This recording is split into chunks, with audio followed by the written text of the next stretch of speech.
నమస్తే. జబర్దస్త్లో మంచి గుర్తింపు తెచ్చుకున్న వారిలో కమెడియన్ హైపర్ ఆది కూడా ఒకరు.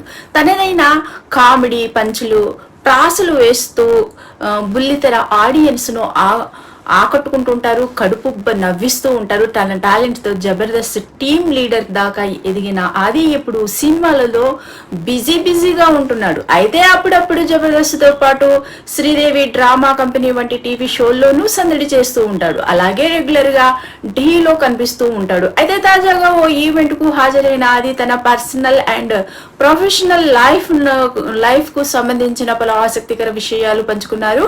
అదే సందర్భంలో కెరియర్ ప్రారంభంలో తాను ఎదుర్కొన్న గడ్డు పరిస్థితులను కూడా గుర్తు చేసుకున్నారు.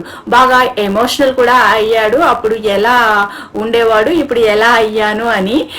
మా క్లాస్ ఒకప్పుడు మా కుటుంబం ఆర్థిక పరిస్థితి చాలా దారుణంగా ఉండేది. చిన్న అవసరాలు కూడా ఇతరులపై ఆధారపడవలసి వచ్చేది. కుటుంబంలో 3 అన్నదమ్ములు ఉన్నప్పటికీ ఉద్యోగాలు రాలేదు. దీంతో కుటుంబ బాధ్యతలన్నీ నా భుజానపైనే పడ్డాయి. మా నాన్న మా చదువుల కోసం ఎన్నో అప్పులు చేశారు. ఆ అప్పులు ఎలా తీర్చాలో కూడా నాకు అర్థమయ్యేది కాదు. ఒక సాఫ్ట్వేర్ కంపెనీలో నాకు ఉద్యోగం వచ్చినా అప్పుడు నా నెల జీతం కేవలం 20,000 మాత్రమే. ఆ డబ్బు కేవలం వడ్డీలు కట్టడానికి మాత్రమే సరిపోయేది.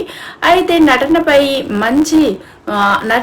ఉన్న ఆసక్తితో ఆ ఉద్యోగాన్ని కూడా వదులుకున్నాను. జాబ్ లేకపోవడంతో నా ఫ్యామిలీ పరిస్థితి మరింత దిగజారిపోయింది. హైదరాబాద్లో కనీసం హాస్టల్ ఫీజు కట్టే పరిస్థితి కూడా లేదు.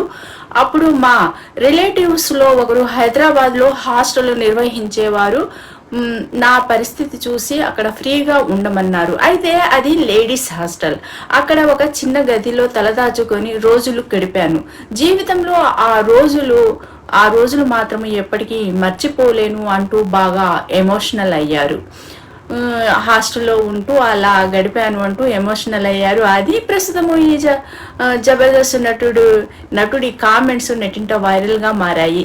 అసలు లేడీస్ హాస్టల్లో ఎలా ఉన్నాడు, ఏంటి, ఎలా ఉంచుకున్నారు అని కామెంట్స్ చేస్తున్నారు. కొంతమంది పాజిటివ్గా కామెంట్ చేస్తే కొంతమంది విమర్శిస్తున్నారు లేడీస్ హాస్టల్లో ఎలా ఉన్నావు అని.